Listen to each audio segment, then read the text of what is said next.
सर्वेभ्यः नमो नमः। अहम मोनिका तालियान। आज का जो हमारा विषय रहेगा वह आपका होगा संख्यावाचक शब्द अर्थात गणना। हिंदी की गिनती तो आप पहले से ही जानते हैं, लेकिन संस्कृत में जो आपकी संख्याएं हैं वह आपकी किस प्रकार चलती है उनके बारे में आज हम आपको इस वीडियो में बताएंगे। यहाँ पर आपको सामने एक तालिका दिखाई दे रही है जो आपकी क्रम संख्या यानी कि यहाँ पर आपकी संख्याएं लिखी हुई हैं।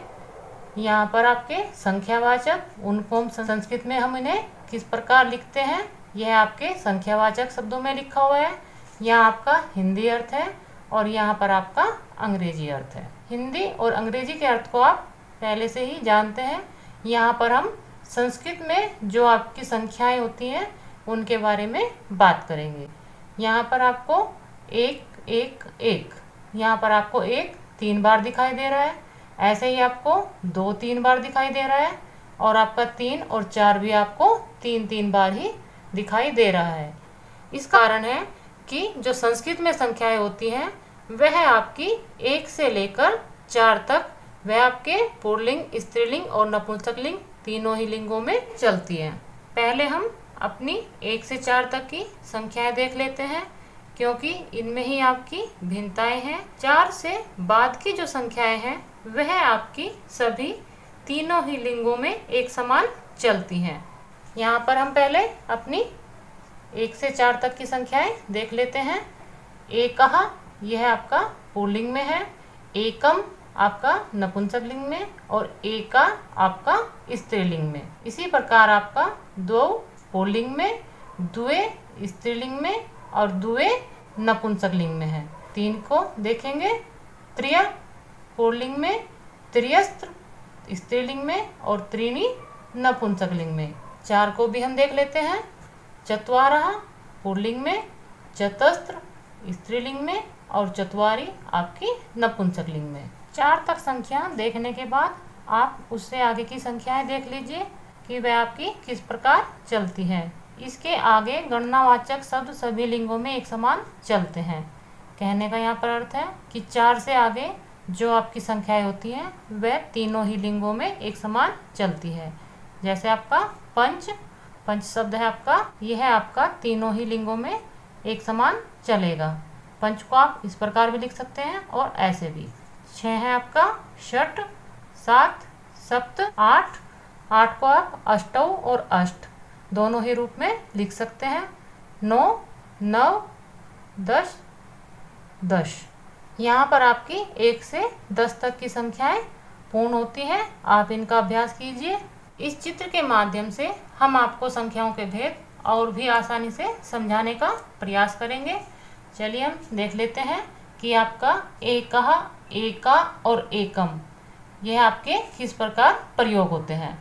एकः बालकः, एक बालक। एकः शब्द आपका पुल्लिंग के शब्दों के साथ प्रयोग होता है। एका बालिका, एक लड़की। यहाँ पर जो आपका एका शब्द है वह आपका स्त्रीलिंग के लिए प्रयोग हुआ है। एकम फलम, एक फल। यह जो आपका एकम शब्द है वह आपका नपुंसक लिंग के शब्दों के लिए प्रयोग होता है। इसी प्रकार हम 2 देख लेते हैं। द्वौ अश्वौ, 2 घोड़े। जो आपका द्वौ शब्द है वह आपका पुल्लिंग के शब्दों के लिए प्रयोग होता है। द्वे महिले, 2 महिलाएं। जो आपका द्वे शब्द है वह आपका स्त्रीलिंग के शब्दों के साथ प्रयोग होता है। द्वे नेत्रे, यहाँ आपको द्वे दिखाई दे रहा है। जो यह द्वे शब्द है यह आपका नपुंसकलिंग के शब्दों में प्रयोग होता है। यहाँ आपका त्रियः पुरुषः, 3 पुरुष। त्रियः जो शब्द है वह आपका पुल्लिंग के शब्दों के साथ प्रयोग हुआ है। त्रियस्त्र मालाः, 3 मालाएं। यह जो आपका त्रियस्त्र शब्द है यह आपका स्त्रीलिंग के लिए प्रयोग होता है। त्रीणि पुष्पाणि, 3 फूल। आपका जो त्रीणि शब्द है यह आपका नपुंसकलिंग के शब्दों के साथ प्रयोग होता है। चत्वारः गजः, 4 हाथी। जो आपका चत्वारः शब्द है वह आपका पुल्लिंग के शब्दों के साथ प्रयोग होता है। चतस्र अध्यापिकाः, 4 शिक्षिकाएं। यह आपका चतस्र जो शब्द है वह आपका स्त्रीलिंग के शब्दों के साथ प्रयोग होता है। चत्वारि पुस्तकानि, 4 पुस्तकें। यह आपका चत्वारि शब्द आपका नपुंसकलिंग के शब्दों के साथ प्रयोग होता है। इसी प्रकार आप यहाँ पर चित्र में देखेंगे पंच शशकाः, 5 खरगोश। यहाँ पर आपका जो पंच शब्द है वह आपका पुल्लिंग के शब्दों के साथ प्रयोग हुआ है।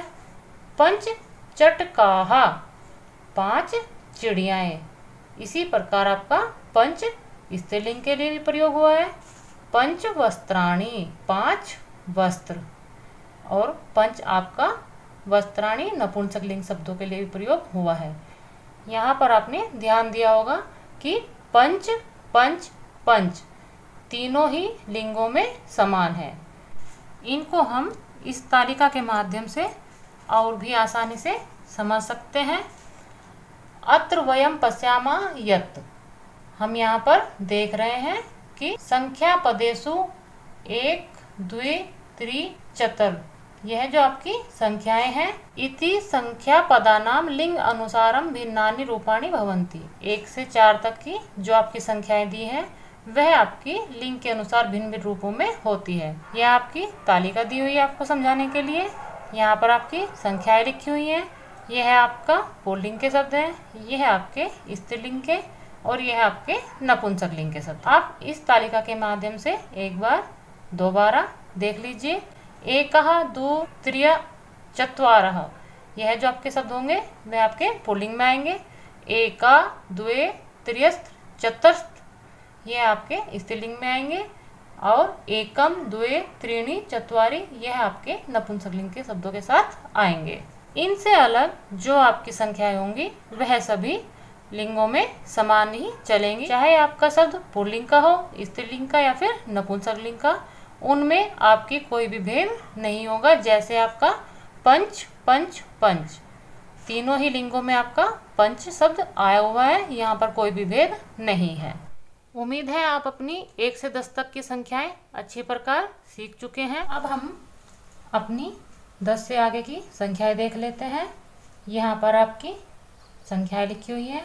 यह है आपके संस्कृत में संख्यावाचक शब्द है, यह आपके हिंदी में, और यह आपके अंग्रेजी में जो आपकी संख्याएं हैं वह दी हुई है। संस्कृत में आपके 11 को आप किस प्रकार लिखेंगे यह देखिए। 11 एकादश, 12 द्वादश, 13 त्रयोदश, 14 चतुर्दश, 15 पंचदश, 16 षोडश, 17 सप्तदश, 18 अष्टादश, 19 एकोनविंशतिः, 20 विंशतिः। यहाँ पर आप कुछ शब्दों पर विशेष ध्यान देंगे।